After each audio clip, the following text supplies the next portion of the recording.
Bom dia, querida igreja. Agradecemos mais esse dia por essa escola bíblica dominical neste domingo abençoado. Que a palavra de Deus seja profícua e profunda no coração de cada um de vocês. Que possamos usufruir da palavra do Senhor nesses momentos tão difíceis, mas também tão bons juntos com o Senhor Deus, Pai. Hoje nós vamos tratar da Escola Bíblica Dominical número 3, lembrando que estamos falando sobre o livro de Isaías, o livro de Isaías que também é chamado nessa nossa revistinha como o Evangelho do Antigo Testamento.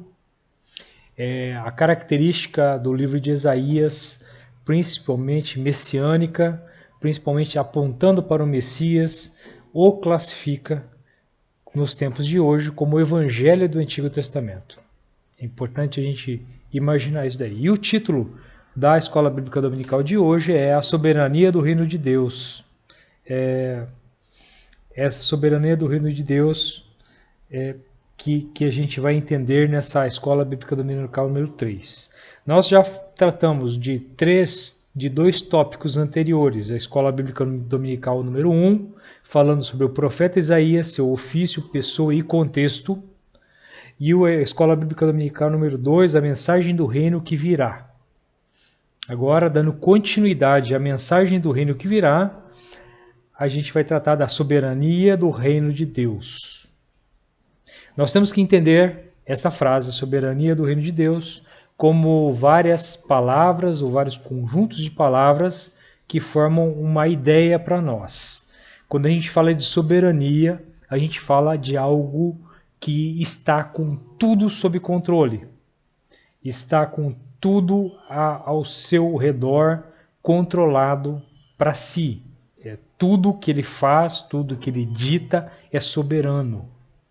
Então, e o reino de Deus, quando nós tratamos da ideia do reino de Deus, nós pensamos num reino, num conjunto de domínio que traz a vontade de Deus.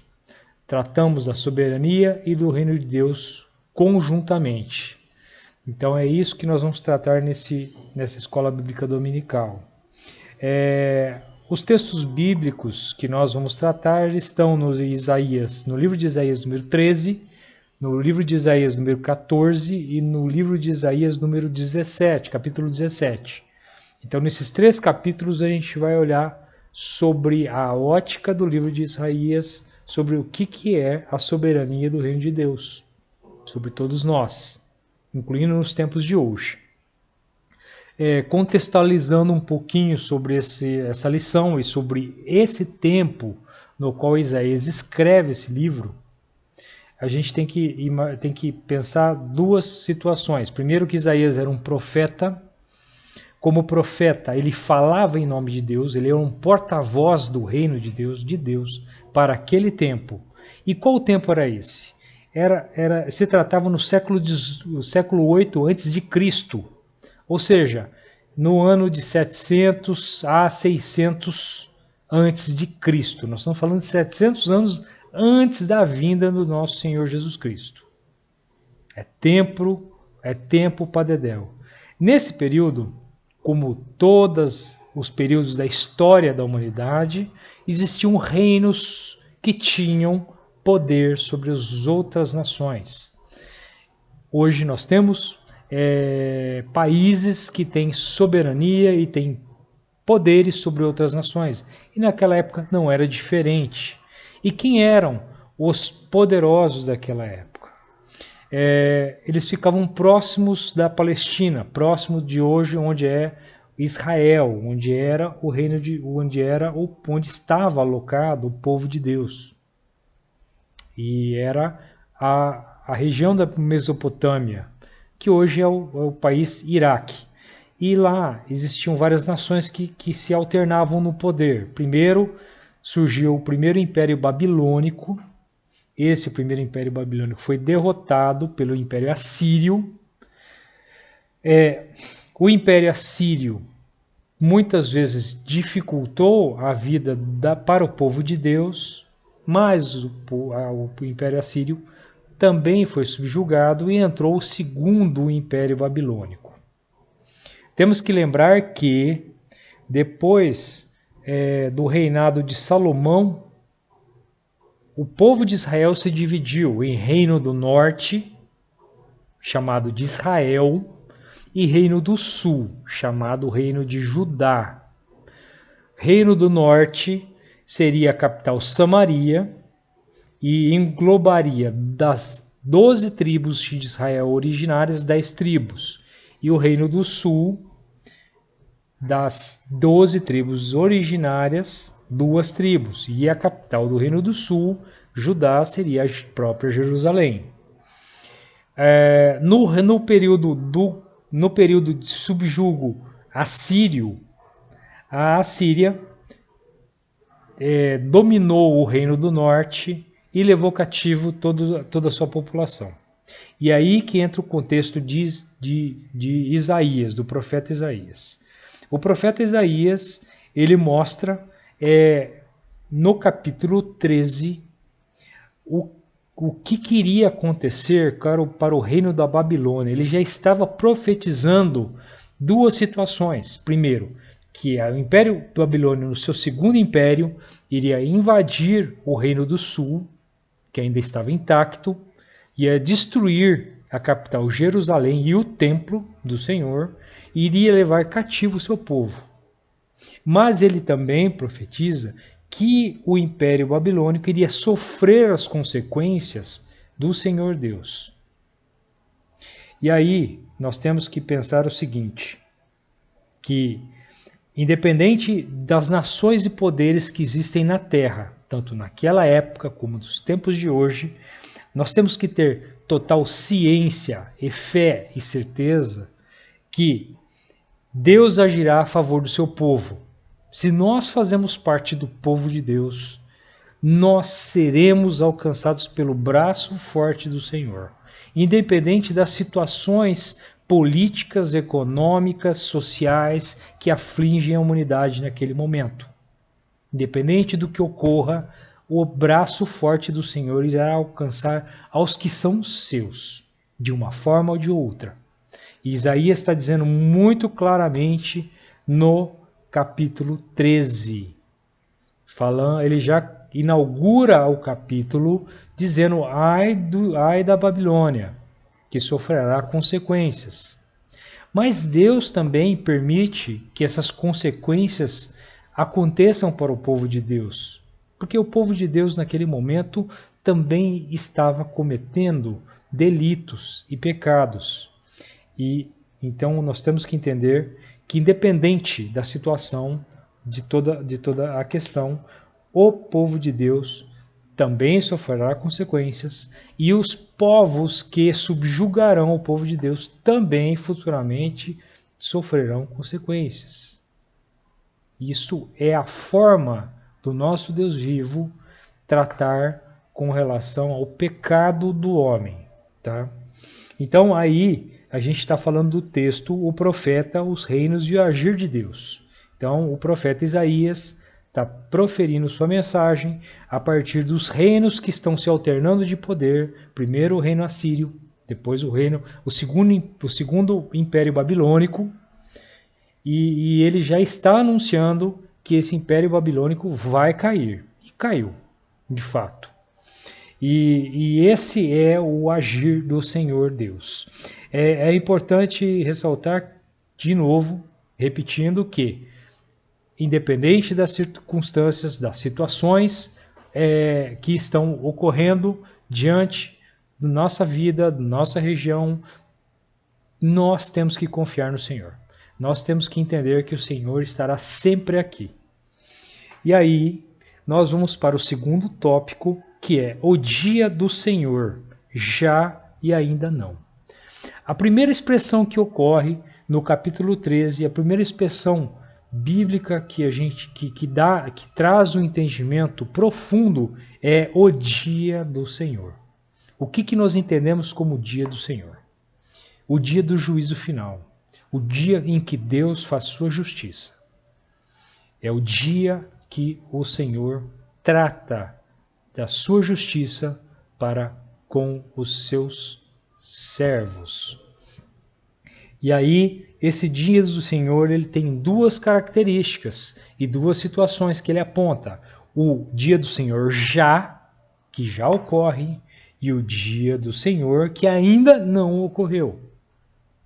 Então nós temos a situação em que, naquele momento em que Isaías pregava e escrevia no seu próprio livro essa mensagem, ele estava já anunciando algo que viria acontecer naquele tempo, o dia do Senhor. O Senhor iria julgar todos aqueles povos. Como nós falamos no texto no capítulo anterior, no tópico anterior, nós falamos que nada sai do alcance do Senhor. Está tudo sob soberania de Deus. E que Deus trataria no dia dele essa situação. Ele trataria com o próprio povo de Israel, que foi iníquo e que foi infiel com Deus, permitindo invasões de outros povos. Ele fez o seu dia do juízo sobre aqueles povos invasores, aqueles povos que alternavam de poder naquela região. Então ele submeteu a sua justiça sobre aqueles povos, mas também ele aponta para o juízo final da humanidade, que há por vir. E aí esse é o ainda não. Então nós temos duas situações para o dia do Senhor. O já, que está acontecendo, que aconteceu para aqueles povos naquele momento da história da humanidade, e o ainda não, que ainda virá por vir. É uma visão escatológica que a gente está tendo de que haverá um momento na história da humanidade em que o Senhor voltará e julgará todos nós, e que julgará todos na face da terra. Então nós temos que saber disso. Mas a justiça, o juízo de Deus, o dia do Senhor já está presente hoje. Se nós olharmos para a nossa história, nosso contexto hoje atual, no século 21, nós temos a justiça de Deus, o dia do Senhor já implantado. De que forma? Na forma do Messias. O próprio profeta Isaías já apontava para a vinda do Messias, não aquele Messias no qual aquela população, o povo hebreu esperava, que era um Messias que seria uma pessoa política que iria libertar o povo de Israel, mas sim o Messias, Cristo Jesus, que traria salvação para todos que nele crêem. E isso já ocorreu. O dia do Senhor, na situação de Jesus Cristo, já ocorreu e já ocorre na nossa vida, nas nossas convivências e na nossa salvação. E que lá na frente o ainda não virá acontecer, que é o dia do Senhor, do juízo final. Então a gente tem que entender essa situação que está tratada no capítulo 13, o dia do Senhor. A expressão máxima do juízo de Deus, né? Que é o dia do Senhor. E para a gente finalizar esse tema tão interessante, a gente também fala sobre o reinado universal de Deus. Com isso, Isaías está deixando muito claro que o reinado universal de Deus está sendo implantado.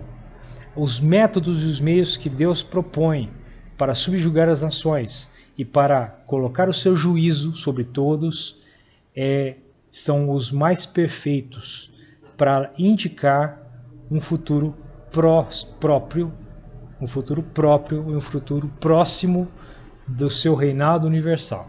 Mas qual é o reinado universal de Deus? Ele ultrapassa qualquer noção que temos de nação, ou país, ou soberania. Ele ultrapassa tudo que nós conhecemos sobre domínio político mundial. Ele é o reinado universal de Deus. E aí Deus permite o castigo do seu povo, naquele momento, por ser um povo ímpio e pecador.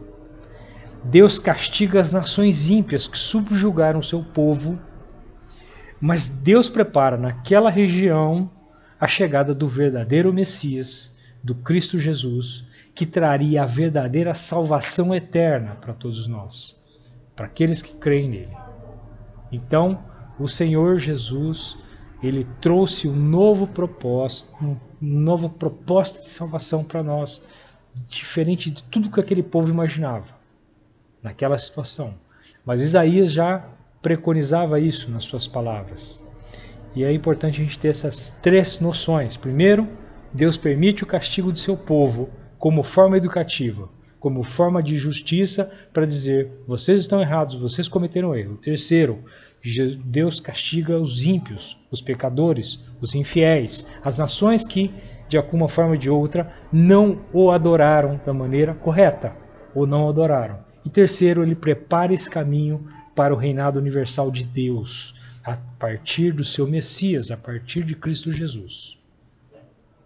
E é nisso, e é nessa última frase que Deus prepara aquela região para a chegada do Messias, é que nós temos que agradecer profundamente nosso coração, pois todos nós que estamos aqui presentes ouvindo essa mensagem, fomos de alguma forma ou de outra tocados por aquela palavra falada por Isaías há 700 anos antes de Cristo e que foi trazida por esse livro maravilhoso e depois com a vinda de Jesus, traçada no Novo Testamento.